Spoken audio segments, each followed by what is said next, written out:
Hey guys, Jay here. Welcome to Eons of Battle. A little while ago, I talked about my 5 favorite 40k models and the 5 worst, but I left out characters. Now I think it's time to deep dive into the bowels of 40k and make a new list, and this time, oops, all characters.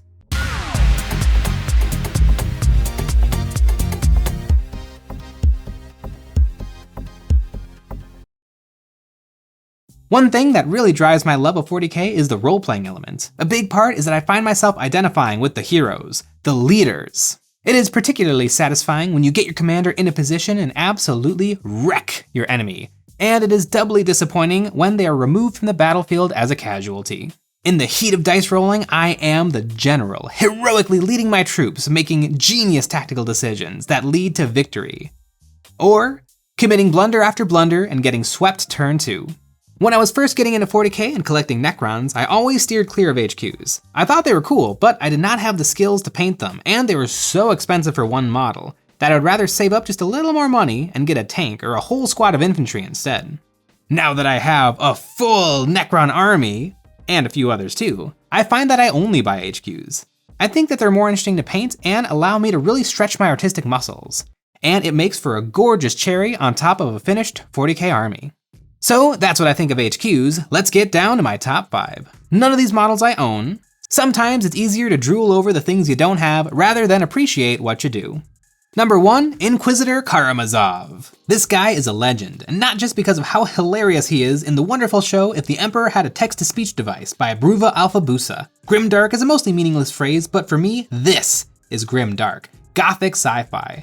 I also love when something feels like it exists in the universe, and having his throne built out of a dreadnought body is wonderful. Theodore Karmazov sitting atop a porcelain throne of judgment with a sword he cannot possibly be using is amazing.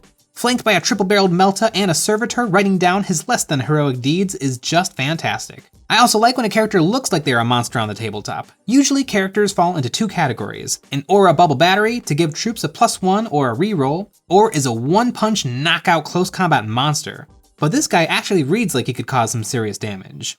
Also, his throne's feet are shaped like little Inquisitor symbols, and that's fun. Number 2, Kyros Fateweaver. This model is a really fun burb.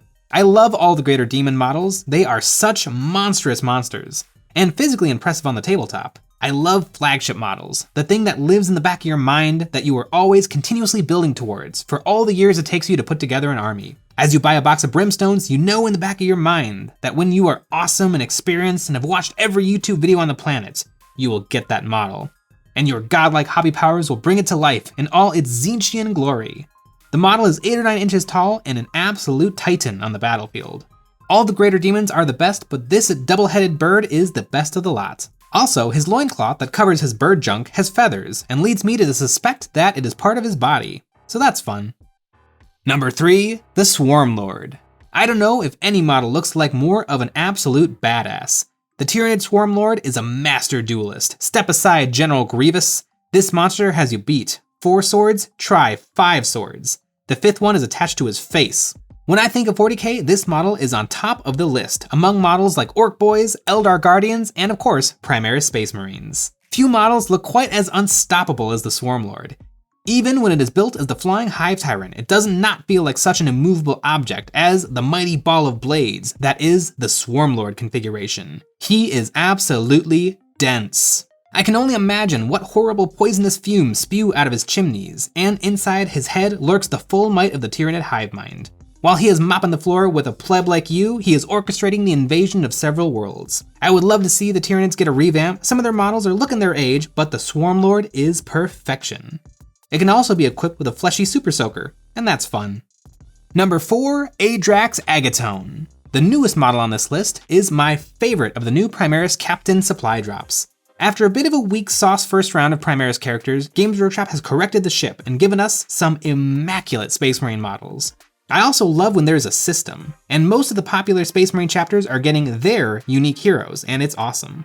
Although Games Workshop, where's my Black Templar Marshal? Get on it. While the first few Primaris captains looked like weak kit bashes, this model is inspired. His pose tells the story of the artist going all out on him. The slightly elevated base, the cape blowing in the wind, the fire turning into a ribbon that draws the attention right down to his face. This model is 99% perfection, and the only reason I hold back 1% is it does not come with a helmeted head. I like his head, but I get that not everyone prefers to paint a face, and a custom Salamander's helmet would have been dope. I also like that he has a tiny toy hammer that hangs off his crotch. That's fun. And number 5, the Jackal Alphys. This isn't the most jaw-dropping or over-the-top model, but when I look at it, it just works for me. The badass, slightly futuristic bike, the cobbled-together bolt-action sniper rifle, or the fact that it all fits on a tiny 60mm oval base, which is just a stretch 32mm. It is tiny. This model lives in a more normal reality than most of 40k. Sure, it's a Tyranid-infected human hybrid, but it's basically just a guy, and that's really neat. I like that the Genestealer cult are the underdogs of whatever fight they're in. They make up for it with dirty tricks and alien spunk. Even though the model is more normal than a Space Marine or Eldar, he still is dripping with practical details, like a jerry can he uses if he runs out of fuel, a couple sticks of dynamite for some recreational blasting, or some kind of long-range walkie-talkie. No high-tech Auspex or Vox channel here, just one step above 2 cans and a string. I hope he's got 5G. Also, his sack lunch is tied up with bungee cords, and I think that's fun. Those were my top 5 favorite character models in 40k, now on to the 5 that I think are a bit crap. This list was difficult to put together. There are a lot of models where I can see the merit, I can see why they're cool, they're just not for me. But I did find 5 models I don't like. At all.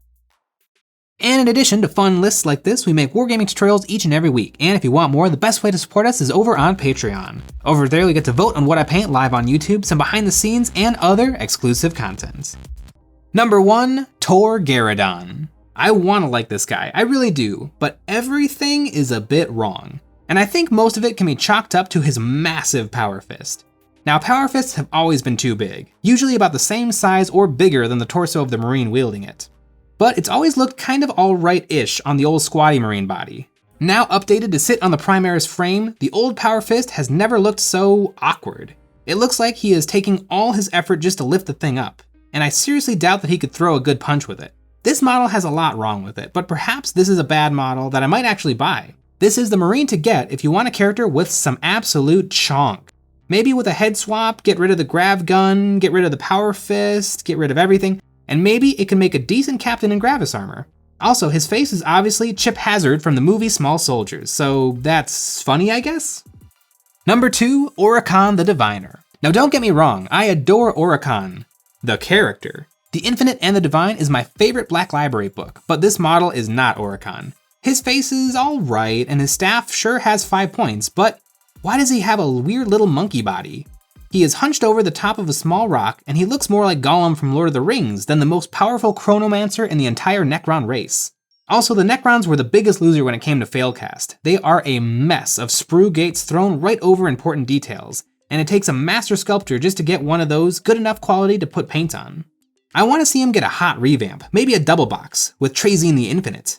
Ephranel Stern and Kygonel got a double box. The 2 crankiest Necrons in the galaxy deserve some love. Oricon is obsessed with achieving immortality and becoming a god, perhaps a levitating crisscross applesauce meditation pose. Or have a sitting pose for regular Oricon, and an extra model for Oricon Empowered, basically a hulked out Necron. Also, he's sculpted in a permanent jump, but the sculptors called it a day when they left the bottoms of his feet completely flat. No texture, so really good job. Number 3, Inquisitor Eisenhorn. We're taking the hobbits to Eisenhorn. I read the Eisenhorn trilogy, and I thought it was fine. I thought the least interesting character was Eisenhorn. He's cool, I guess, and it's an interesting introduction to the world of the Imperium, but he's just some guy, and this model doesn't do anything for me. His pose is awkward, he's looking down at the ground, his arms are stretched out at his sides, and his legs are in a weird middle of the walk cycle, like he was photographed right between taking steps. These might be nitpicks, but for me, I just can't find anything to latch onto with this model. He's just a fella absolutely decked out with decorations. It's not quite an action pose, it's not quite a meditation pose, it's not a thinking pose, it's just whatever. Also, if you look closely at his legs, you can see the bottom of a coat underneath his coat that he's wearing underneath his coat. He must be a chilly fella. Number 4, Anva, Master of the Undying Spirit. I hate to pick an old model because it's mean. Old models just look worse because of time. But these guys are bad not just in a poorly sculpted, half-ass paint job kind of way. These guys are conceptually bad to me. I think if when Games Workshop remakes this kit, they will reimagine it, because the old Tau on a rascal scooter flanked by 2 scrawny Tau bodyguards is just weird. Those two Tau hunks look like they would get their butts kicked by an unusually tough grot. Are those two twigs really gonna stop an orc warboss or a Tyranid hive tyrant from stomping their leader of the whole Tau race? Probably not. If I were in charge of the reimagining, I would have him in a Silent King kind of setup, with an absolute swarm of shield drones instead of these two Tau meatheads. He should be flanked by some Tau strategic geniuses, masters of the Tau technology, who can take his sage advice and manipulate the Tau technology on the fly to turn the tide of battle. I also like that his throne is parked on a convenient rock. Makes for a very majestic model. Number 5, Blood Angel Primaris Lieutenant Tolmaron. The 5th slot includes this guy, and basically all the early Primaris characters. Games Workshop just did not know how to make these guys look interesting in the beginning. All of them. Primaris Lieutenant Zachariah, Primaris Lieutenants with Power Sword, even the original Primaris Captain. They were so plain and uninspired. And what I mean with uninspired is that their decoration does not function. It does not add to the pose. I suspect that Games Workshop intended us to pick the one we liked enough and then kit bash them into a proper captain. But it's just not how it works. You can't fix bland with bling. It just makes for a well-decorated turd.